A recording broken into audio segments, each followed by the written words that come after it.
huge campus, impeccable infrastructure and facilities, providing quality education to the students in diversified fields.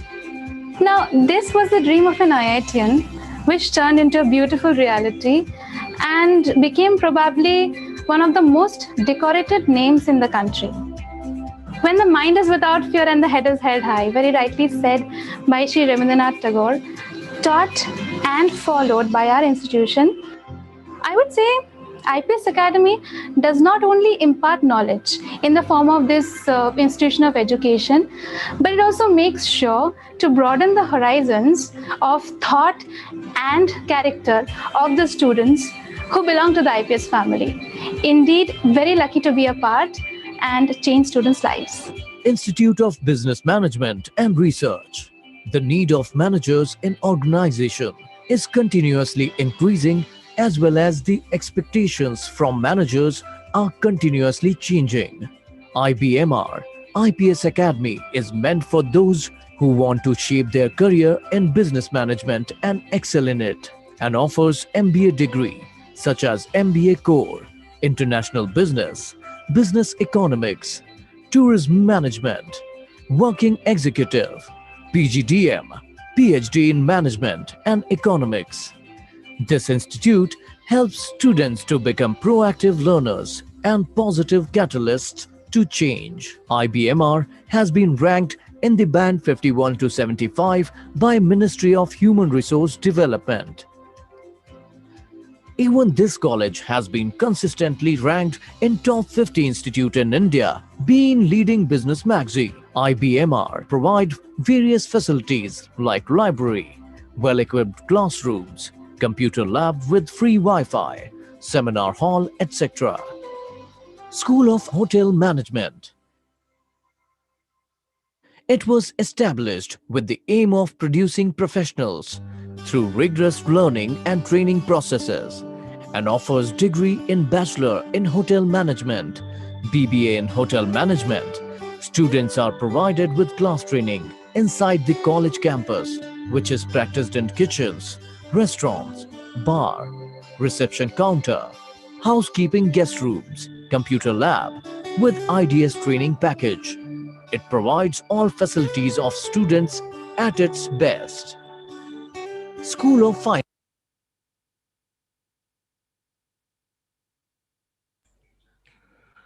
Over to you, Shalini ma'am. A very warm good morning to one and all. Very pleasant morning to all of you. If you want to be a writer, you must do things above all others, read a lot and write a lot. So with these words, I, Dr. Shalini Mathur, on behalf of Department of Humanities, IPS Academy, welcome you all for today's session of our Expert Talk series on language and life skills.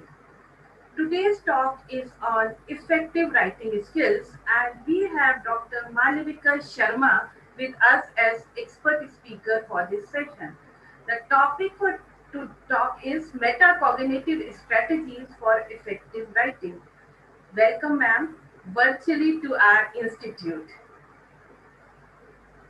Writing effectively is becoming. Malvika ma'am, please unmute yourself. Yeah, I will. Thank you, ma'am. Okay, most welcome, ma'am. Writing effectively is becoming challenging for most of us, especially for students.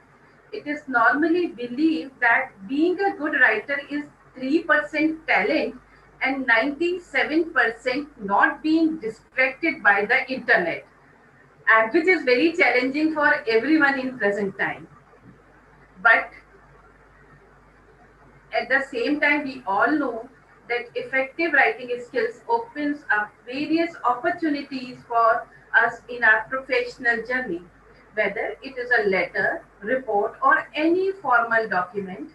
Apart from reasonably good command over grammar and vocabulary, few things such as coherence and cohesion, to name a few, are in fact quite essential to know to write effectively. Malavika ma'am will be sharing various strategies to make our writing effective and unlock the door of successful career ahead.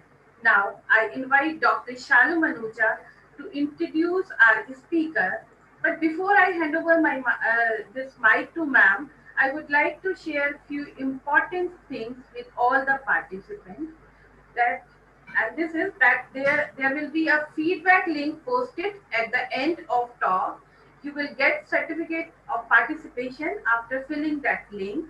The link will remain open till 2 p.m. Please keep your mic muted throughout the talk, and you can pose your queries to ma'am after the talk. Now, I request Shalu ma'am to familiarize our speaker to the audience. Over to you, Shalu ma'am. Thank you, ma'am, for giving an opportunity to introduce such an eminent person. We have with us, as you all know, Dr. Malavika Sharma. She is a great researcher and an eminent faculty in the Department of Applied Sciences and Humanities in Pillai College of Engineering. She has 27 years of experience and she is an ELT trainer who enjoys designing activities and focuses on the development of the 4 basic language skills. As we all know, basic language skills are very important, that is LSRW. She enjoys that teaching that all skills. Her research is deeply rooted in game-based learning and metacognitive process that transcend the bodies of mere entertainment and fun. She did her bachelor's from Illustrations Wilson College, and she has completed her master's and PhD in applied linguistics from University of Mumbai. She likes to keep herself involved in the multiple ELT projects and also helps to develop or create a classroom atmosphere that is stimulating, encouraging, and adaptive to the varied needs of our students. I would like to invite now Malavika ma'am to enlighten the audience with her thoughts. Ma'am, please. Good morning, participants. Thank you, Dr. Shalu Madam, for this warm introduction. I would also like to thank Dr. Shalini Madam for giving me this opportunity to interact with you all and also learn in the process. So towards this, I would like to share my screen. So kindly give me a confirmation if my screen is visible.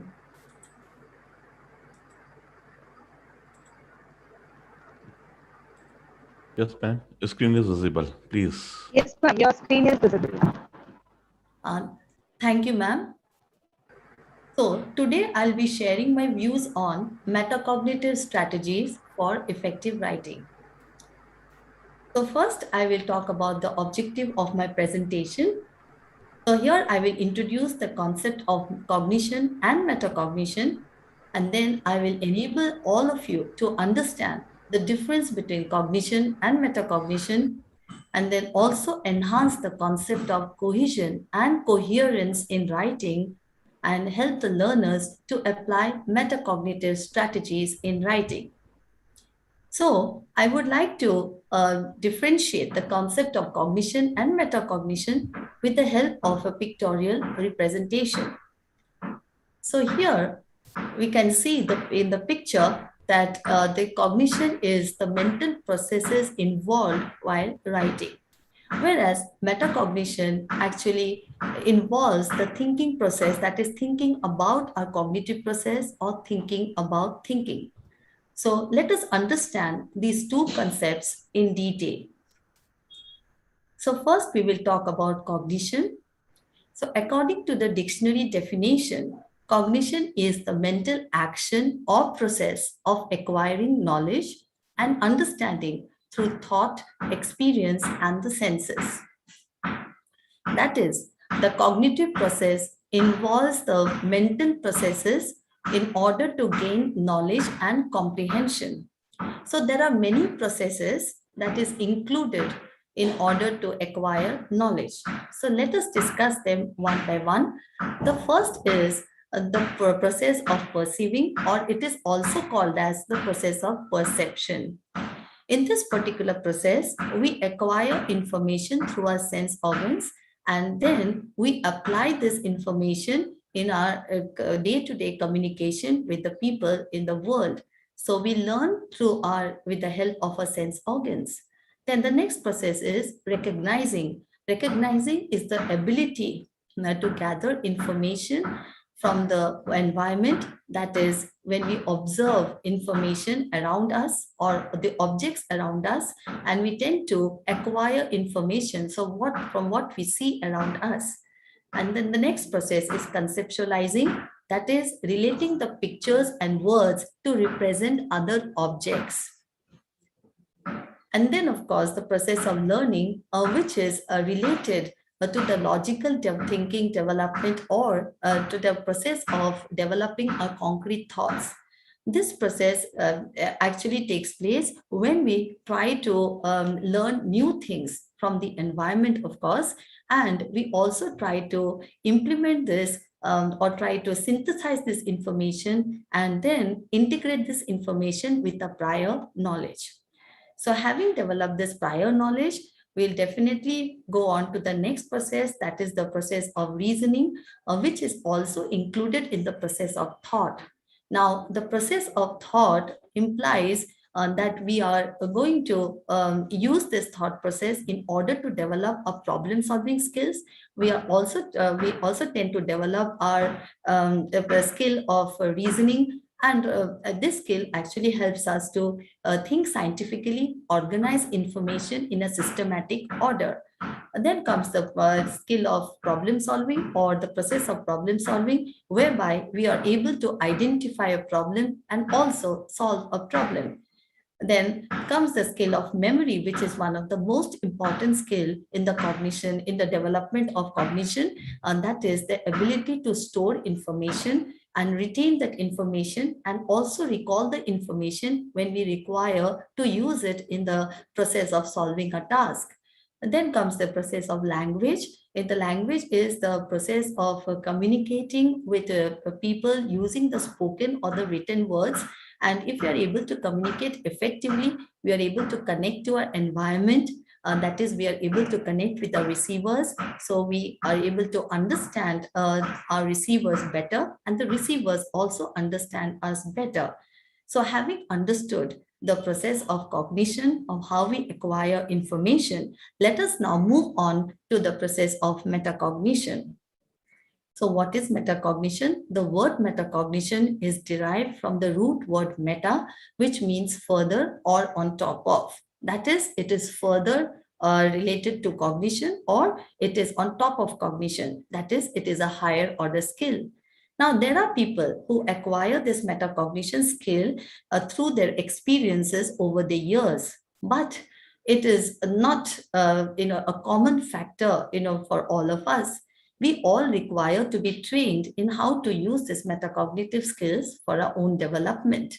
So for this, I would definitely, wish that all the educational institutions include this in the curriculum, so that the students, they benefit and they learn in the process, and they can use this concept of metacognition in the personal as well as in the professional life.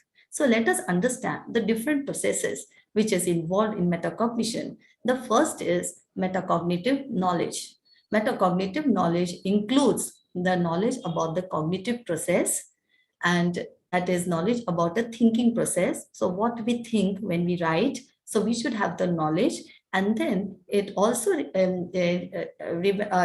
leads to the knowledge about the different approaches for problem solving, the different strategies that is available to us for problem solving, and then which strategies are required in order to solve this particular task, and of course the knowledge of one's strengths and weaknesses. So let us understand with the help of an example.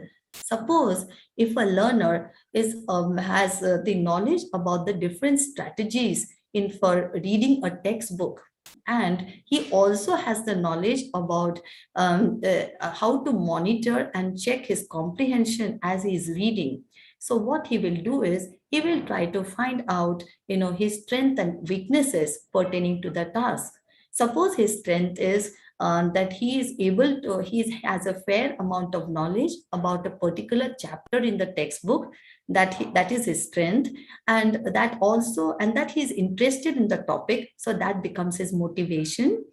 So then what he will do is he will try to implement this particular approach, or he will change his approach. This realization will change his approach of how he deals with the task or how he approaches the task. That is, he will change his reading speed, or he will change his rate of reading accordingly. So the prior knowledge and of course the understanding or the realization about his strength and the motivation will ultimately lead him to change his approach or style of reading. Again, we can talk of another example. Suppose if a student, is aware of, that multiple choice question requires the knowledge of understanding or determining the correct answer rather than having knowledge about the entire information or giving knowledge about the entire information. And now the student will therefore, what he will do is, this metacognitive knowledge will actually help him to prepare for his examination in a certain way. So he will try and think of ways how to prepare for the examination without giving much importance to explanation of the information. So having understood metacognitive knowledge, let us understand the next process that is involved in metacognition, that is metacognitive regulation. So once we have understood the cognitive process or the knowledge that is required in order to perform a task, we also need to regulate or control our thought processes so that we are focused in a particular direction. So for this, we need to plan, or which will help us in the selection of strategies. The planning is required with respect to the task. So we need to ask ourselves the question as to what is the purpose of the task. The purpose of the task will finally help us to select the strategy. So once the such strategy is selected, then we monitor the strategy so that that will help us in performing the task effectively. So by monitoring, I mean that I should be aware of what is expected from the task. So, and I should be aware that whether I am moving towards my goal. So this awareness will lead either to go ahead with the strategy or to incorporate other strategies in the process so that I can effectively complete the task. After monitoring, once I reach the end product, I need to evaluate the task. That is, I need to assess the task so that before, allowing the readers to read the task. Now, my question arises here as to why do we need to evaluate? Because we all understand that once we complete a task, it is the teacher's duty to evaluate. So why do we need to evaluate? So the answer is we need to evaluate because when someone else points out a mistake or identifies the error in a particular sentence or error in a particular process or error in a particular step, okay, so that identification could be sometimes very humiliating for us, or it could be very embarrassing for us, or sometimes it could hurt our ego, and this could lead to misunderstanding in the process. So, but if we ourselves, we try to find out what could be the mistake or what steps I have missed out or what steps I have not incorporated. So therefore, those kind of, knowledge or those kind of awareness can lead us to better learners because we can retain this information for a longer period of time. And we also, become independent learners in the process. So having understood what are the processes involved in metacognition, let us apply metacognitive knowledge and metacognitive regulation while writing an essay. So I will be writing an essay on the topic, the fruit of your own hard work is the sweetest. Now, once this topic is there, I have to find out about my knowledge about my cognitive process or knowledge about the different strategies that would help me to complete the task of writing. So I understand that this is one of the strategy that I know of, that I should write down ideas. This is one strategy. The second strategy that I know of is I also need to revise whatever I write. The third strategy that I'm aware of is writing a first draft. And then the other strategy is underlining the main points. The next strategy is making an outline. And of course, the last strategy is that I know of is editing the content. So these are the various strategies that I know of that will help me to write or to approach a particular task pertaining to writing. Now, from this, I have to have a knowledge of the content also. So for that, I need to ask myself the question, what is the purpose of my task? Okay, so here, my purpose is that not only I'm giving information to the readers about the importance of hard work that can lead to success, but also I'm trying to persuade and convince the readers to accept my viewpoint. Why? For that, I will definitely provide them with lot of evidences, with lot of data that will definitely help them to be convinced that hard work definitely leads to success. So, and also my main motive, my main purpose is to allow the readers to think about what I have said, to reflect on what I have said, so that they can implement it in their personal and their professional career. So once I've understood what is the content about, what is the purpose of my content, now I can apply the strategy. So, but before that, I need to have knowledge about myself, that is about my personal attributes, or I need to know about my strengths and weaknesses. Now, I can identify my strength first. So if I identify my strength, I know my strength is the ability to use my prior knowledge. So I have my prior knowledge about what is the relevance of hard work. I can even share my own experience. Okay, so then I have a lot of information related to hard work, lot of examples. So this prior knowledge will help me to incorporate or to persuade or convince the readers. So this is my strength. Now, if I want to identify my weakness, I have to think about what is my weakness. I understand that I am not an experienced writer. I am a novice writer. So therefore, I cannot start writing, the first draft immediately. It will not be possible for me. So because I need to go stepwise, I cannot go, directly to write the first draft. So since I am not an experienced writer, so I need to formulate my ideas first before I go on to the first draft. So therefore, having a knowledge of my strengths and weaknesses automatically helps me to select a strategy that will help me to, write it, perform my task effectively. So the strategy that I will select is a combination of the strategies that I'm aware of. So first what I'll do is I will write down the ideas. That is the first strategy I will take. And then I will make an outline of those ideas. And after I make an outline, I will write the first draft. After I write the first draft, I will underline the main points. And after underlining the main points, I will write the second draft, and then I will go for revision and editing. So now let us see how we can do it, implement it, practically implement this process. So first, this is called as the pre-writing strategy. So first we will write down the ideas and then make an outline and then write a first draft. So here, suppose I write down the ideas as well as make an outline of my ideas. So I write the introduction. I write the importance of hard work, the relation of hard work and success, the thesis statement, that is hard work helps us to become extraordinary. Then I go on to the next point, the adverse effects of hard work on health. That is, energy could be drained out. So I will provide data supporting this viewpoint as well. But when I analyze this data, I will indicate that it is overstated.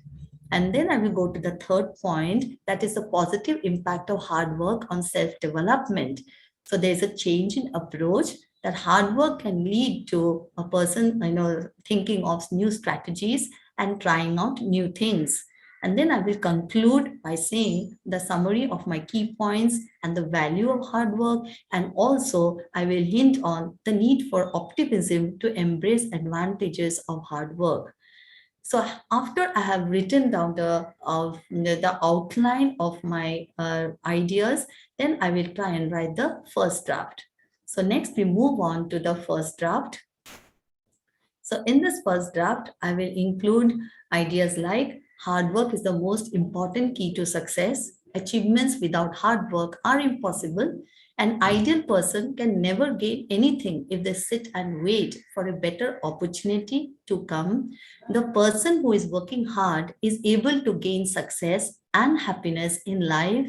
Nothing is easy to be achieved in life without doing any hard work. However, there are people who believe that hard work leads to loss of energy and can therefore have an adverse effect on our health. This attitude is reflected in the youth when they are found to skip their homework and delay the submission of assignments. But this is just another assumption and does not hold true for all. Now, from this first draft, it appears that there are many, places where I need to connect my ideas.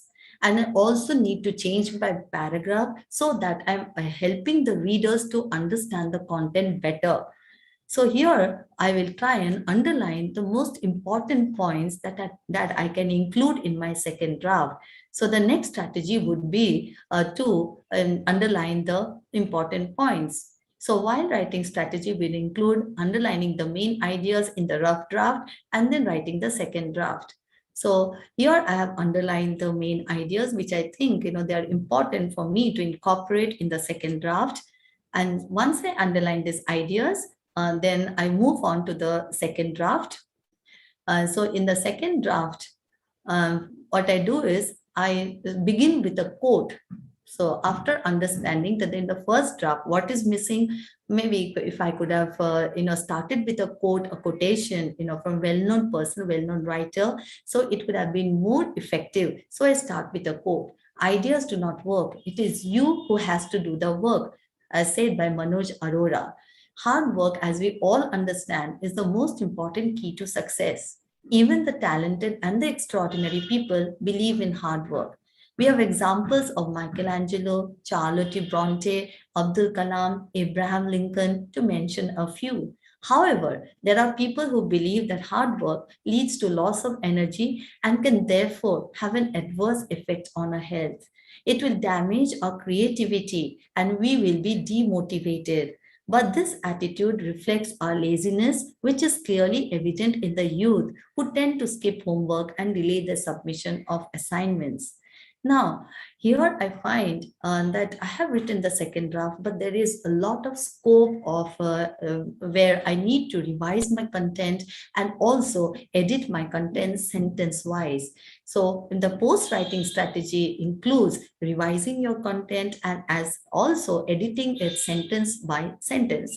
I will just give you an example of 2 sentences.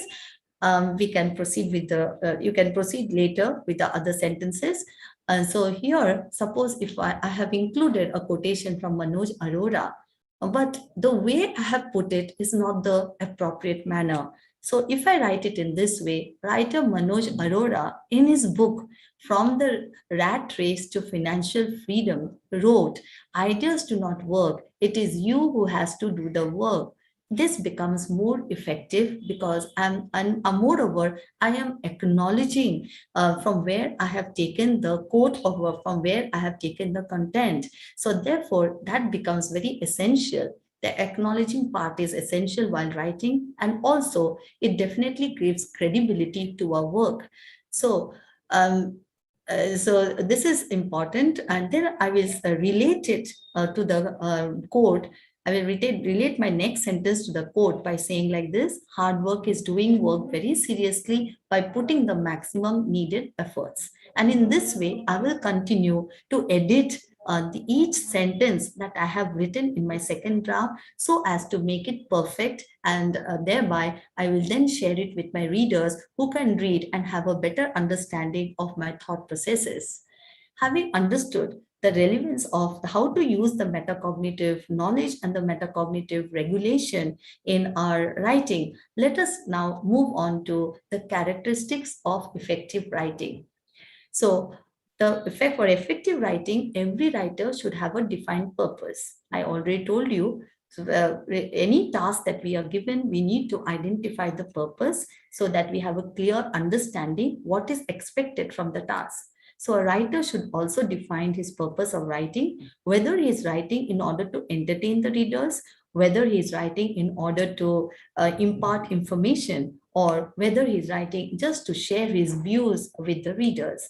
So once this purpose is clear, then the writer can make a definite point related to this purpose, and then he will support that point with specific information. And then, of course, the information is clearly connected and arranged, that is, it is organized. And then, of course, the words that the writer chooses, they are appropriate, they're related to the content. The sentences are concise, they are brief, they are to the point, they are also precise. We also use emphatic words and sentences. And of course, the writer has to see to it that all the sentences that he uses, they are grammatically correct without any errors. Now, for today's presentation, I will be talking about how we need to organize the information when we are writing.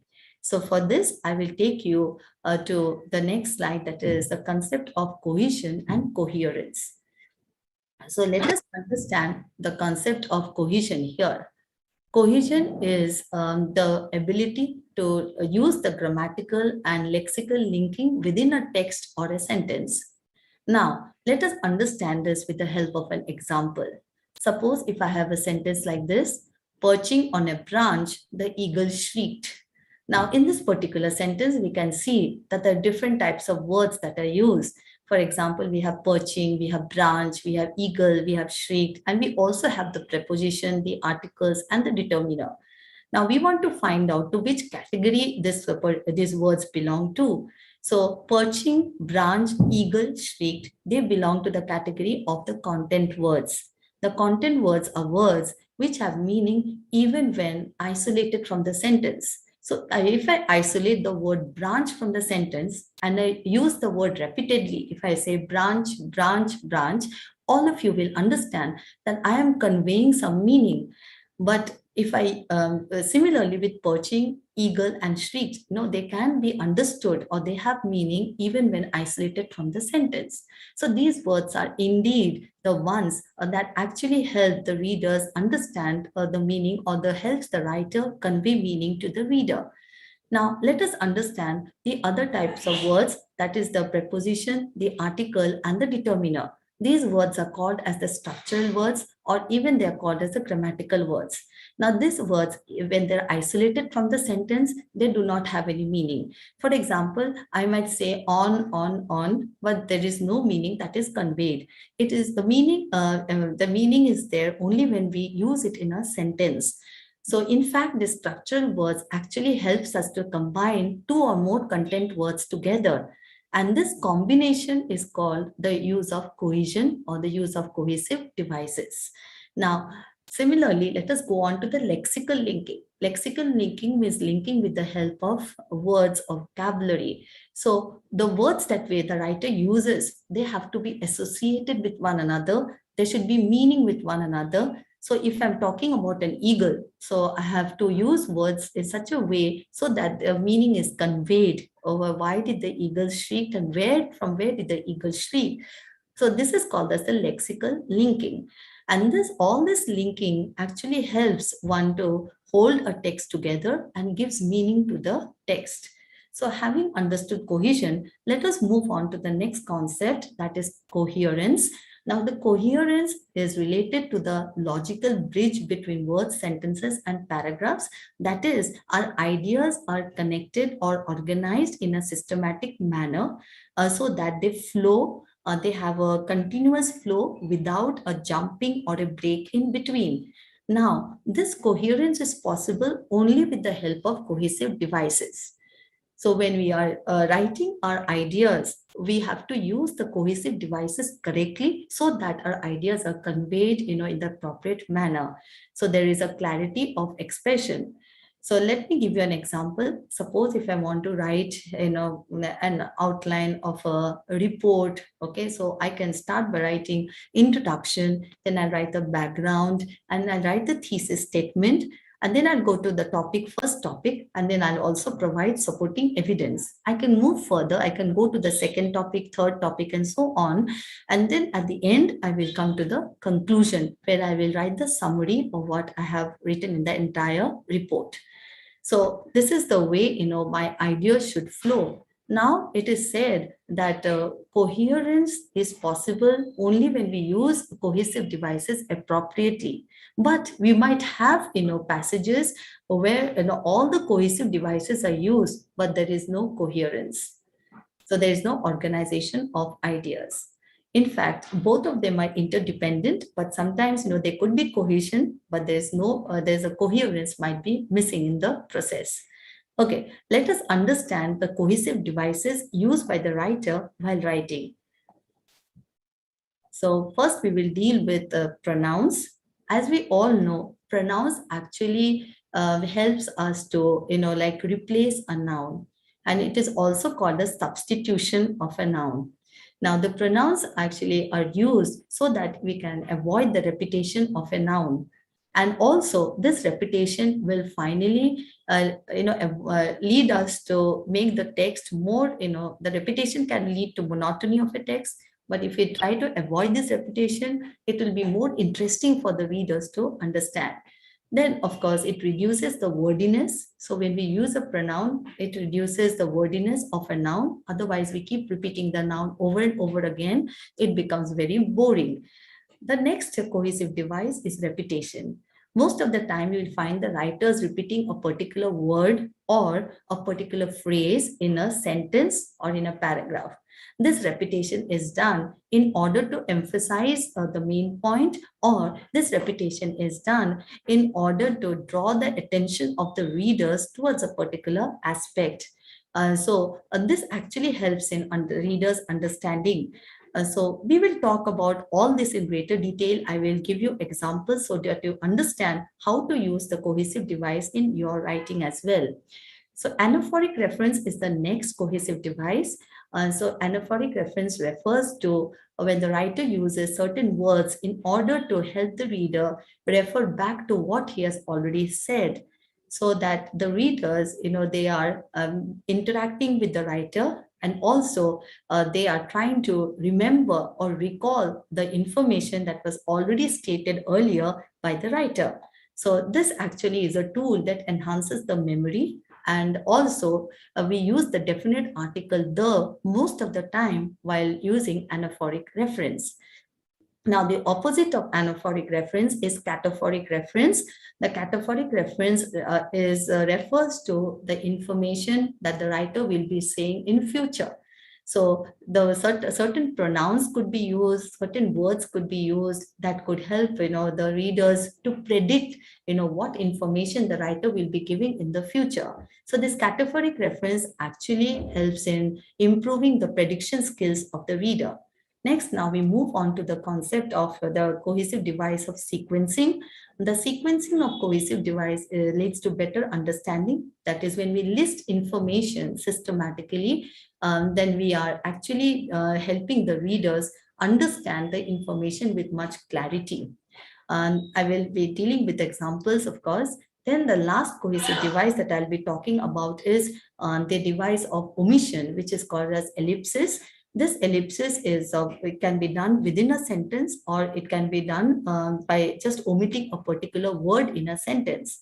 Now, this omission actually results in enhancing the efficiency of the writer, and also the reader's efficiency is also enhanced in understanding the information. The reader becomes more focused if this cohesive device is used. So we'll talk about it, in my slides ahead. So let us now first, understand, each of this cohesive device with the help of an example. So first we will start with the pronoun. So I have this passage over here. I will read out for you. Harry had the best morning Harry had in a long time.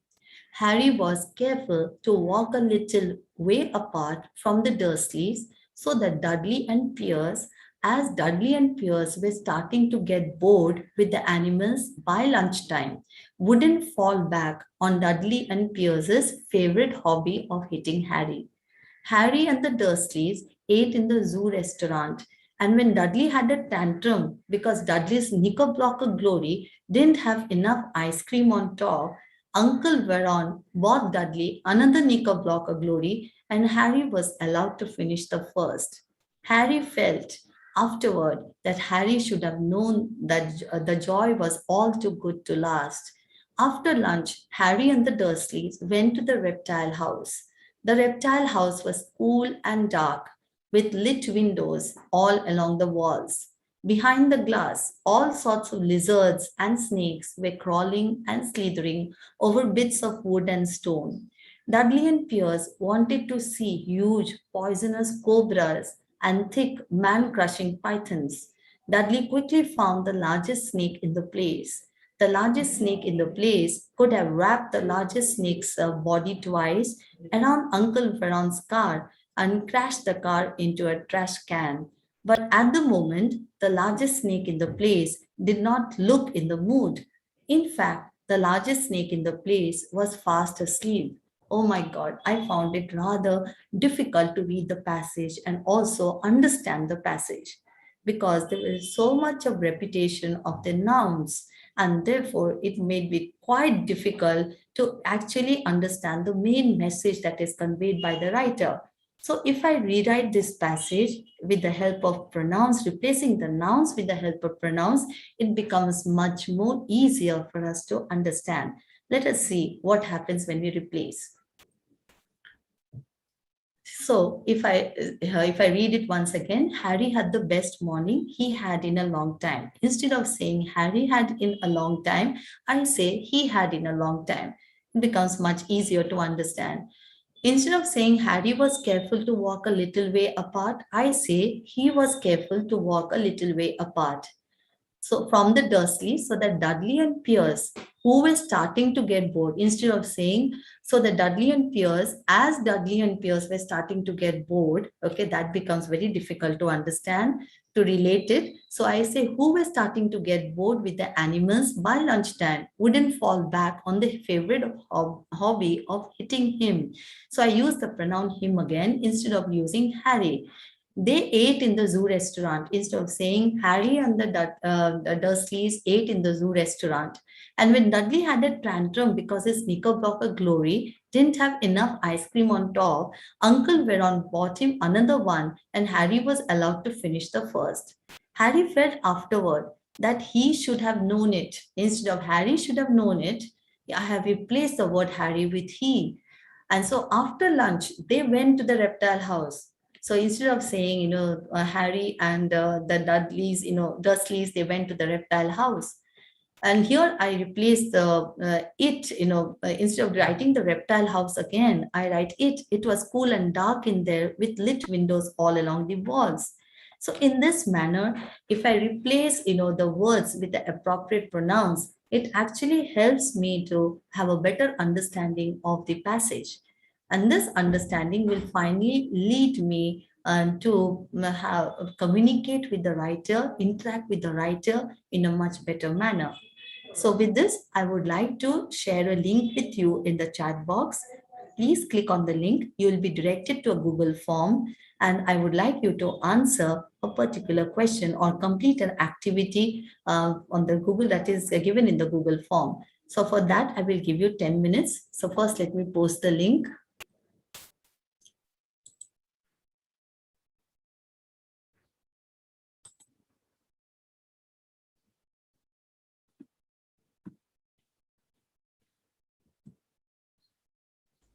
I hope all of you can see the link. Yes, ma'am, there is a link. Yes, ma'am. Visible. I'll give you 10 minutes.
Hello, sir. Will you please keep a note on the time, please, sir? Sure, ma'am. Yeah. Okay, sir.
Ma'am,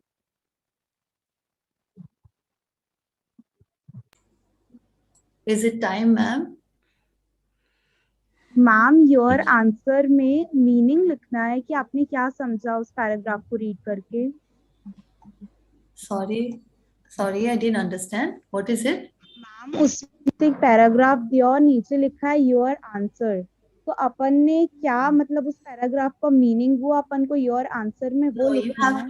you have to replace the words. You have to use the pronouns so that you can Okay, make the ma'am. paragraph more meaningful. The Okay, nouns you ma'am. have to replace with pronouns.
Is the time over, sir? 7 minutes up, 3 minutes left. Okay, okay.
Nine minutes finished, 1 minute left.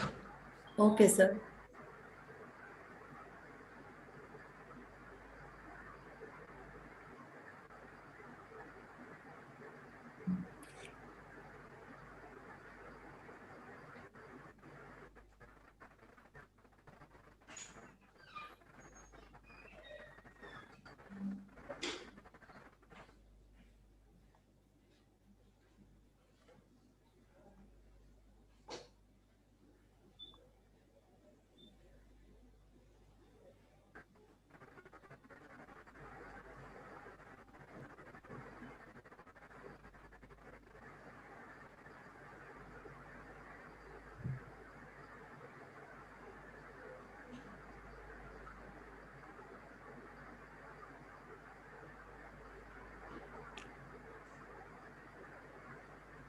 Finished, ma'am. Okay. So welcome back, participants. So I hope you have got a fair idea of how to replace the nouns with the help of pronouns. So now let us move on to the next cohesive device, that is the use of repetition. As I told you, the use of repetition is used by the writer in order to emphasize a point or in order to draw the reader's attention to a particular aspect in his writing. So I have an example for you here. I have taken these lines from William Shakespeare's famous play of Macbeth. So let me read it out for you. Tomorrow and tomorrow and tomorrow creeps at this petty pace from day to the last syllable of recorded time, and all our yesterdays have lighted fools the way to dusty deaths. Now, in this particular this soliloquy of Macbeth, the word tomorrow is repeated thrice. Macbeth repeats the word tomorrow because he is lamenting the death of his wife, and this repetition of the word calls attention to the fact that his wife is no longer has any tomorrow, and that the tomorrow Macbeth has remaining is a repetition of life without her. The rhythm established by the repetition of tomorrow also serves to highlight a sense of futility and mundanity in a word that typically connotes expectation of change or something new. Instead, the repetition of the word renders it meaningless and without promise of hope. Therefore, just as Macbeth has accumulated nothing in his play, his accumulation of tomorrow also represents nothing. Now let us deal with another example. But the hearts of small children are delicate organs. A cruel beginning in this world can twist them into curious shapes. The heart of a hurt child can shrink so that forever afterward it is hard and pitied as a seed of a peach. Or again, the heart of such a child may fester and swell until it is a misery to carry within the body, easily shaped and hurt by the most ordinary things. This is taken from the Ballad of the Sad Cafe by Carson McCullers. Now, in this particular passage, we can understand that there's a repetition of the words heart and child. So this repetition is an effective literary device in that it reinforces for the reader that the heart is vulnerable in a child, in children, just as the child is vulnerable. By listing and repeating these words, the writer provides clarity for the readers that what is done to a child will affect their heart and therefore affect their capacity for love and emotion for the remainder of their lives. Through repetition, the writer conveys to the reader that the heart as an organ and a child are subject to the same pain and lasting consequences. So we understand how effective the repetition as a cohesive device could be used by all of us, by all writers. Now let us understand the importance of the next cohesive device, that is anaphoric reference. Now here I have a passage for you. Very often you may find plants of the same species as those that grow so tall in the hedge, growing in the shorter turf away from it, and there only reaching the usual height. This shows us not only that different species are specialized to grow under different conditions, but that even two individual plants of the same species may be growing within a few feet of each other, and yet have quite a different appearance owing to the influence of the immediate surroundings. There are many such cases to be seen in the hedgerows. So in this particular passage, you might have observed that I have used the anaphoric reference such cases, which refers to the information that I have already shared earlier, that is the author has already shared earlier. So such cases refers to the plants, okay, the different species of the plants which grow under different conditions.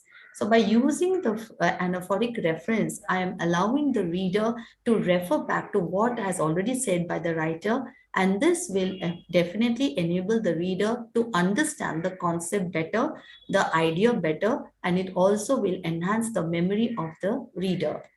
So now let us move on to the next reference, that is the cataphoric reference, which is the opposite of anaphoric reference. So as I told you, cataphoric reference actually enhances the predicting skills or the prediction skills of the reader. So let us look at it with an example. If you call him, tell Sam to come home as soon as possible. So the word pronoun, the word him or the pronoun him is used, to refer to Sam, but the reference of Sam comes in the next part of the sentence. So the cataphoric reference means the reference which is used in the future. So this helps the reader to predict, the word him stands for which particular character in a novel or which particular character in a play. So this actually enables the reader to be in interaction with the writer as he's reading, also pay attention, be attentive to what he's reading, and thereby he can also develop his skills of prediction. Let us deal with another example. When he arrived, John noticed that the door was open. So again, I'm using the pronoun he in order to refer to John, which I'm writing in the next part of the sentence. So the cataphoric reference, we have understood it is used as a way of writing, as a style of writing, but it is also used to enhance the skills of the readers. Now let us understand the next type of cohesive device, that is sequencing. So as I told you, sequencing actually helps in listing information. We can use words such as first, second. Also, we can use numbering the points, and we can also use the bullet points in order to write in a particular sequence.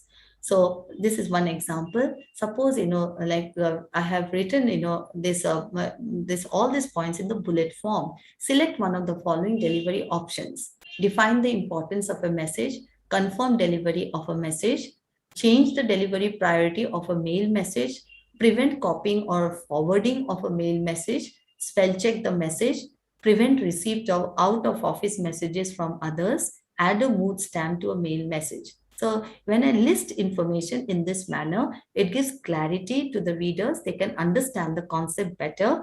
And of course, they can always remember what has been, what has been listed. And even sequencing is also used when we change paragraphs. Changing of paragraphs is also a cohesive device. So in an appropriate place, if we change the paragraphs, it actually helps the reader to understand that either the writer is indicating that he is going to talk about a different point which related to the earlier point, to the previous point, or it could be something exactly opposite to what he has said earlier. So this changing of paragraph is an important cohesive device, and we need to incorporate it at the right places so that we have a better, we help the readers to understand the content better. Now let us understand the next cohesive device, that is the use of ellipsis. And the ellipsis, as I told you, is omission of a particular word or a phrase in a sentence. So, and I also told you the usefulness of ellipsis, and that it helps, the writer helps the readers to focus only on the particular information that he wants to share. And he feels that the other information is not necessary for the writer to give importance to. Let us understand with the help of an example. Suppose I have a sentence like this: after school, I went to a house which was a few blocks away and then came home. Now, in this particular sentence, the writer can use ellipsis in this manner. After school, I went to a house and then ... and then came home. So which was a few blocks away is omitted. Now, this is omitted because the writer feels that it is not essential for the readers to be focused on this part of the sentence. So what is important for the reader to understand, it is after school, I went to a house and then came home. So now let us also understand that the use of ellipsis is done when we are writing a technical article or proposal or report or a research proposal. So at that particular time, when we tend to share our ideas, we have to also give evidence, for what we are saying. And this evidence, most of the time, we gather from, research papers, other researchers, or what are their findings. We tend to incorporate it as evidences. And so when we incorporate the findings, we tend to use ellipsis as a cohesive device, because only that particular aspect which is relevant to our idea will be incorporated as a quotation or as an extract from a research paper. So the other aspect is not included in the process. So we understood the use of the cohesive device ellipsis. Now let us understand the concept of coherence. Coherence, as I already told you, that the parts are well connected. Then at the sentence level also they are connected, and on the whole also they are connected. Now let us understand this with the help of an example. Credit cards are convenient but dangerous. People often get them in order to make large purchases easily without saving up lots of money in advance. This is especially helpful for purchases like cars, kitchen appliances, etc., that you may need to get without delay. However, this convenience comes at a high price: interest rates. The more money you put on your credit card, the more the bank or the credit union will charge you for that convenience. If you're not careful, credit card debt can quickly break the bank and leave you in a very dire economic circumstances. Now, in this passage, the writer has used the cohesive devices appropriately, and also, there is a flow of ideas.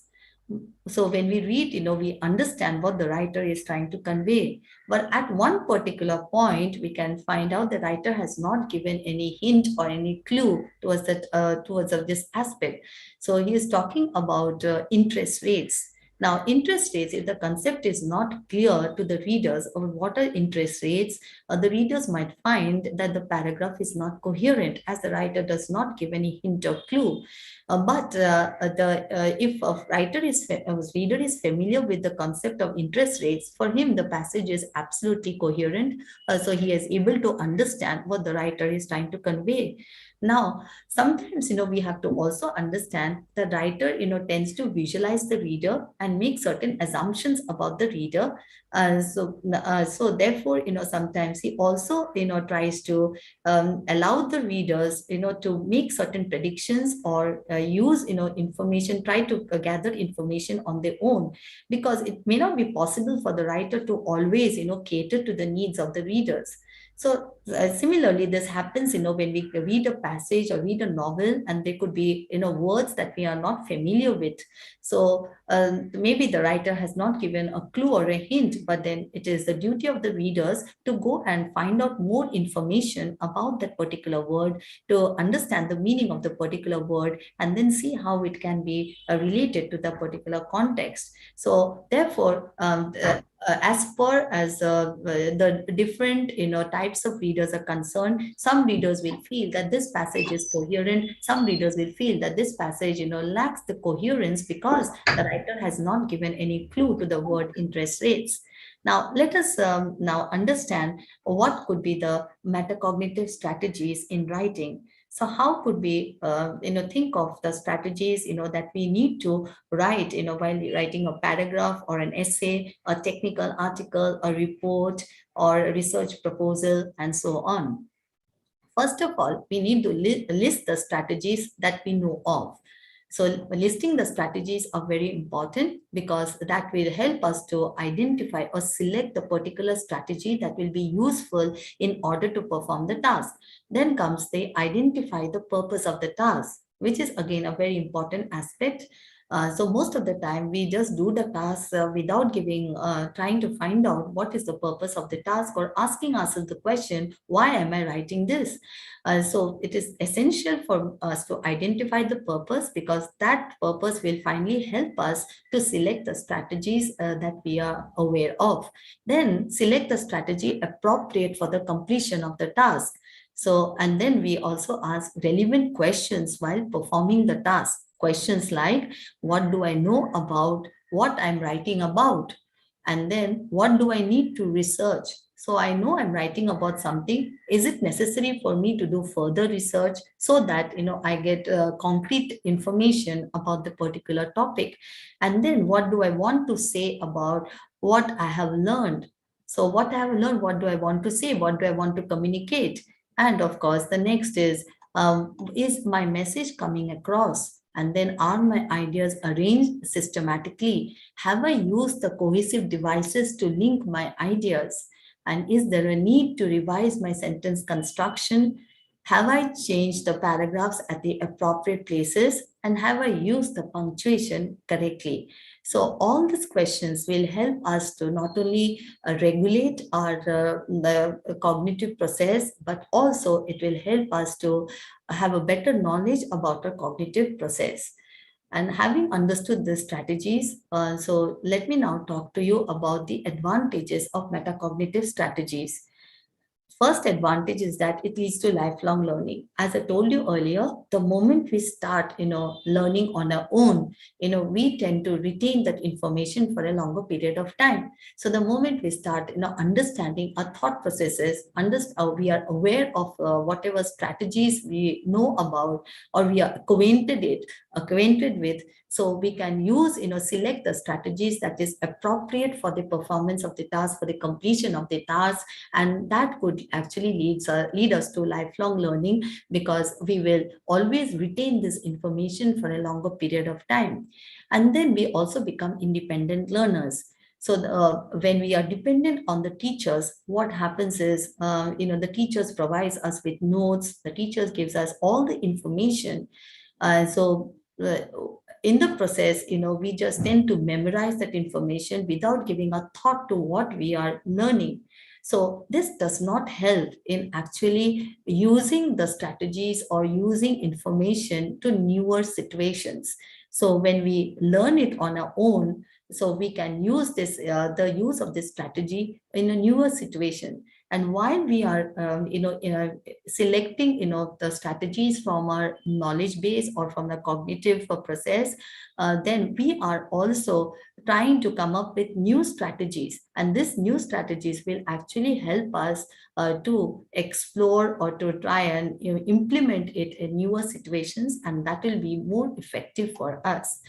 Then it enriches the learning process, learning experience, and it, of course, it leads to higher learning, and we definitely solve any problem without any difficulty. We can analyze a problem. For example, the problem could be in the form of a case study. We can analyze the case study. We can have a better idea. We can deal the case study from different perspectives, and that will give us a better understanding of what knowledge we have. We already have an awareness of the knowledge, and applying that knowledge in such a way so that we are able to complete the task effectively. So having said this, I would like to thank you all for your patient listening. I would also like to say that if you have any difficulty related to metacognitive strategies or how you want to implement the metacognitive strategies, you can write to me in my mail. This is my mail ID. You can also, share your experiences or share your ideas with me in my on my WhatsApp number. And I would also like to share with you that this is my YouTube channel. So where I have incorporated, certain, games where I have actually given a lot of importance to the concept of reflection, concept of, regulating or evaluating or assessing how we can do it. So you can go to my YouTube channel, that is Malavika's Magic is my title of the YouTube channel. And you can click on this subscribe button. You can see the subscribe button over here so that you get notification as and when I upload these games. Thank you once again. I am ready for the questions. If there are any questions, I'm ready to answer.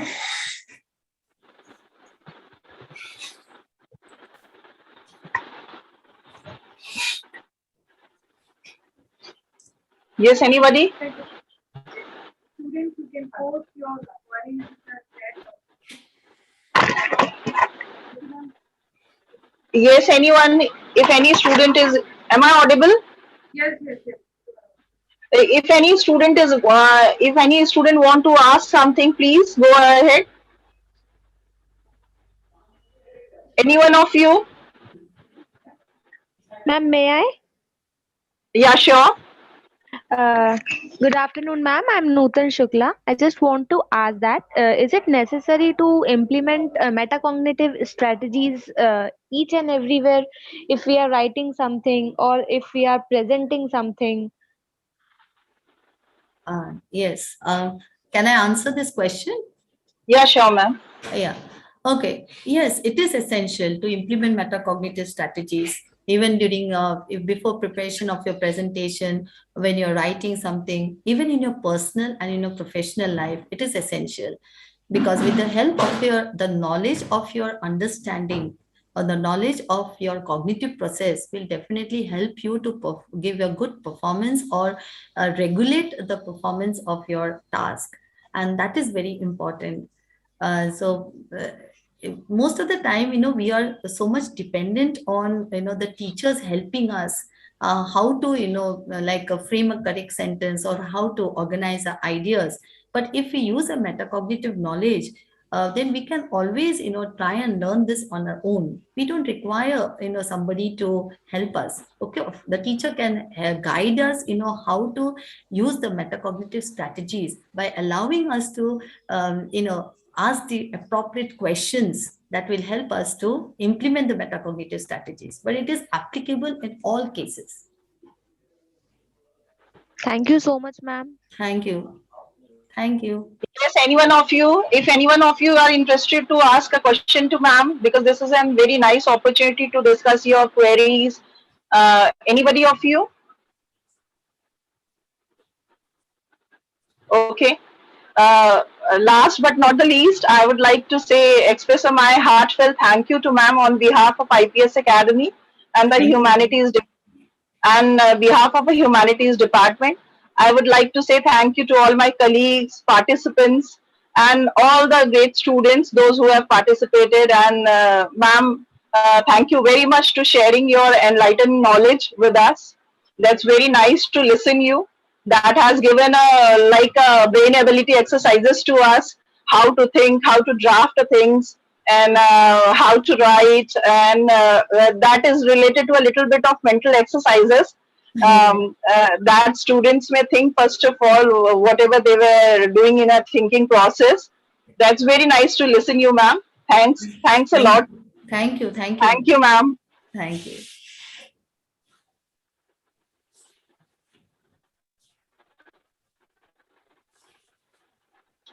Yeah, Shalini ma'am want to say something.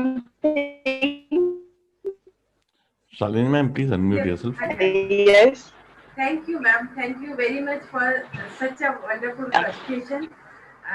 It is actually very great learning opportunity for all of us.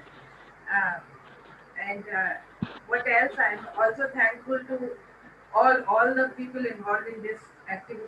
Thank you very much. Thank you, ma'am. Thank you, ma'am. And I can see Chunki madam has also joined, so I just can convey my greetings to her as well. Thank you. Thank you, ma'am. Thank you. Have more opportunities of this association, and this will have more opportunities of interacting and inviting you, right? So, thank you. Yeah. Thank you, ma'am. Thank you. Bye-bye, ma'am. Bye. Bye. Thank you, ma'am.